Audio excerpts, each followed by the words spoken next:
Hello everyone, હું છું ભાવિક ધામેચા. આજે ફરી એક વખત અને આજનો આપણો ટોપિક છે construction of the hyperbola using directrix focus method. હાઇપરબોલાની ચોથી મેથડ છે ડાયરેક્ટ્રિક્સ ફોકસ મેથડ, જે આજે આપણે સ્ટાર્ટ કરવાની છે. ઓકે, તો કઈ રીતે પૂછાય છે? ડેટા આપ્યો છે આપણને કે ડાયરેક્ટ્રિક્સ રેખા અને ફોકસ બિંદુ વચ્ચેનું અંતર જો 50 મીટર જેટલું હોય અને ઉત્કેન્દ્રતા 3/2 જેટલી હોય ત્યારે હાઇપરબોલા કર્વ બનાવો. તો યાદ રાખો, જ્યારે પણ ડાયરેક્ટ્રિક્સ ફોકસ મેથડ હોય ત્યારે સૌથી અગત્યની કોઈ વસ્તુ હોય તો એ છે ઉત્કેન્દ્રતા ઉપર ફોકસ કરવાનું. ઉત્કેન્દ્રતા શું છે એની વ્યાખ્યા પહેલાં લોજિક લગાવો કે નિયત બિંદુથી અંતર અને નિયત રેખાથી અંતરનો ગુણોત્તર. અહીંયા બિંદુ તરીકે આપણે ફોકસ બિંદુ સમજવાનું છે અને રેખા તરીકે આપણે ડાયરેક્ટ્રિક્સ રેખા સમજવાની છે. જો આ ગુણોત્તર 1 કરતાં ઓછો હોય તો જ તમારો ઇલિપ્સ શક્ય બનશે.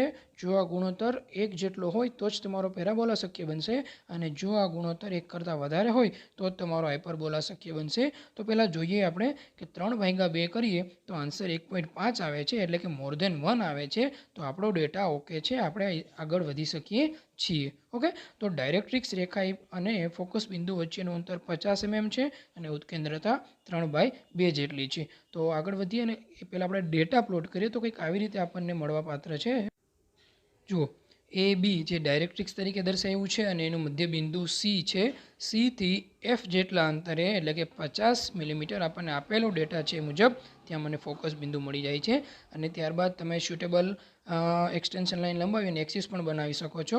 ડાયરેક્ટ્રિક્સની લંબાઈ રહેશે 100 તો કામે તો કે ડાયરેક્ટ્રિક્સ અને ફોકસ વચ્ચેનું અંતર 50 મિલીમીટર આપ્યું તો ડાયરેક્ટ્રિક્સની લંબાઈ આપણે 100 મિલીમીટર લઈ શકીએ છીએ.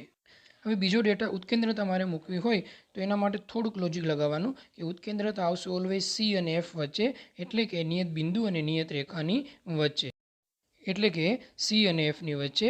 ત્યાં ઉત્કેન્દ્રતા મારે મૂકવી હોય તો લોજિક મારશું આપણે કે 3/2 છે તો 3 + 2 કરીએ 5 મળશે. તો સી અને એફ વચ્ચે હું 5 ભાગ પાડીશ.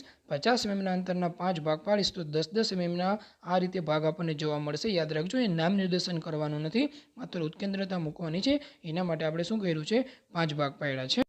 હવે 3/2 એટલે નિયત બિંદુથી હું 3 સ્ટેપ આગળ વધીશ સી બાજુ અને નિયત રેખાથી હું 2 સ્ટેપ આગળ વધીશ એફ બાજુ. યાદ રાખજો, નિયત બિંદુથી 3 સ્ટેપ સી બાજુ અને નિયત રેખાથી 2 સ્ટેપ એફ બાજુ. એટલે મને વી બિંદુ આકૃતિમાં દેખાય છે મુજબ ત્યાં મળવાપાત્ર છે, જેને વી જ મને દર્શાવે છે આપણી ઉત્કેન્દ્રતા 3/2 જેટલી. તો બંને ડેટા આપણે મૂકી દીધો, એટલે કે ગિવન ડેટા આપણે પ્લોટ કર્યો એટલે આપણે ઓલમોસ્ટ પ્લેટફોર્મ આપણું તૈયાર થઈ ગયું. હવે આગળ વધીએ તો નેક્સ્ટ સ્ટેપમાં રહેશે વીથી એફ જેટલું. કેટલું? વીથી એફ જેટલું ડિસ્ટન્સ લઈ વી પાસે એક વર્ટિકલ લાઇન લઈશું, જે મને કંઈક આ રીતે મળવાપાત્ર છે. વીથી એફ જેટલું અંતર લઈ વી પાસે વર્ટિકલ લાઇન લીધી અને ત્યાં મેં નામ આપી દીધું વીથી ઈ. ત્યારબાદ સીમાંથી પસાર થતી હોય અને ઈને સ્પર્શ કરીને નીકળતી હોય તેવી એંગલ લાઇન લેવાની છે. સીમાંથી પસાર થતી હોય અને ઈને સ્પર્શ કરીને નીકળતી હોય તેવી. અહીં સી બિંદુ પાસે મળતો એંગલ હંમેશા 45 ડિગ્રી કરતાં વધારે આવવો જોઈએ. નેક્સ્ટમાં આવશે ઉત્કેન્દ્રતા પછી, એટલે કે વી બિંદુ પછી મારે 6 ભાગ પાડવાના છે. કેટલા ભાગ પાડીશું? 6 ભાગ. કેટલા એમએમના? તો કે ઉત્કેન્દ્રતા મેળવવા માટે તમે જેટલા એમએમના ભાગ પાડ્યા હોય એટલા એમએમના. ઉત્કેન્દ્રતા મેળવવા માટે સીથી એફ વચ્ચે 50 હતું, એના 5 ભાગ એટલે 10 એમએમના ભાગ પાડ્યા હતા. તો વી પછી આપણે 10 એમએમના 6 ભાગ પાડીશું, જેમાં આકૃતિમાં દેખાય છે મુજબ કે વીથી એફ વચ્ચે ઓલરેડી 1, 2 અને 3 ભાગ તો હાજર જ છે. ત્યાં મેં નામ નિર્દેશન કર્યું છે 1, 2 અને 3. આ 3 ભાગ ઉપરથી મેં વર્ટિકલ લાઇન લઈ લીધી, જેની ઉપરની બાજુ લિમિટ ફિક્સ રહેશે એંગલ લાઇન, નીચેની બાજુ આપણે શૂટેબલ લેન્થની એક્સટેન્શન લાઇન લઈશું અને ત્યારબાદ એફ પછી બીજા 3 ભાગ પાડીએ તો આ રીતે મને મળવાપાત્ર છે. જ્યાં નામ નિર્દેશન કરું 4, 5, 6 અને 4, 5, 6 ત્રણેય બિંદુ ઉપરથી મેં વર્ટિકલ લાઇન લીધી, જે ઉપરની બાજુ એંગલ લાઇન સુધી અને નીચેની બાજુ શૂટેબલ લંબાઈની જોવા મળશે. ત્યારબાદ શું આવશે તો કે પાડેલી બધા જ પોઈન્ટ ઉપર છે 1 dash, 2 dash, 3 dash, 4 dash, 5 dash અને 6 ડેશ એવી રીતે નામ આપી દીધું. હવે સરસ મજાનો પોઈન્ટ હવે સ્ટાર્ટ થાય છે, જ્યાં આપણે કર્વ મળવાની શરૂઆત થયો અને એ છે ચાપ લગાવવાની. તો સ્ટુડન્ટ્સ, આપણે ખબર હોવી જોઈએ કે ચાપ લગાવવા માટે સેન્ટર જોઈએ અને સાથે સાથે કંઈક ત્રિજ્યા પણ જોઈએ. તો હું અહીં શરૂઆત કરું છું કે પહેલી ત્રિજ્યા લેવા માટે યુઝ કરીશ ત્રિજ્યા તરીકે 1 થી 1 ડેશ.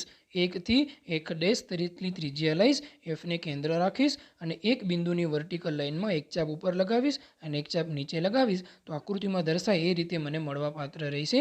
ત્રિજ્યા લીધી એકથી એક ડેશ અને કેન્દ્ર તરીકે એફ રાખેલું. ત્યારબાદ 2 પોઈન્ટ ઉપર આગળ વધવાનું, તો ત્રિજ્યા લઈશું 2થી 2 ડેશ અને કેન્દ્ર તરીકે એફ રાખીશું તો આ રીતે ચાપ મળવાપાત્ર છે.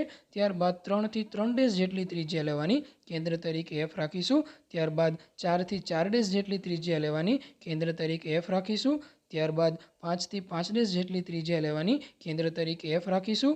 અને ત્યારબાદ 6થી 6 ડેશ જેટલી ત્રિજ્યા લઈ કેન્દ્ર તરીકે એફ રાખીશું અને એક ચાપ ઉપર એક ચાપ નીચે એવી રીતે વર્ટિકલ લાઇનમાં ચાપ મારશું તો આ પ્રમાણેનો સિનેરિયો મને મળવાપાત્ર છે. તો આ આપણી કર્વની વ્યાખ્યા મુજબ બિંદુ મળી ગયા. આ બિંદુને હું જોઈન્ટ કરી દઈશ સી, તો આ રીતે મળશે આપણો પ્રોપરલી હાઇપરબોલા. કઈ મેથડથી? ડાયરેક્ટ્રિક્સ ફોકસ મેથડની મદદથી. ઓકે સ્ટુડન્ટ્સ, તો આ હતું આપણું હાઇપરબોલા ડાયરેક્ટ્રિક્સ ફોકસ મેથડ દ્વારા. ઓકે, તો બાય બાય, મળશું પાછા કોઈ નવા ટોપિક સાથે. ઓકે.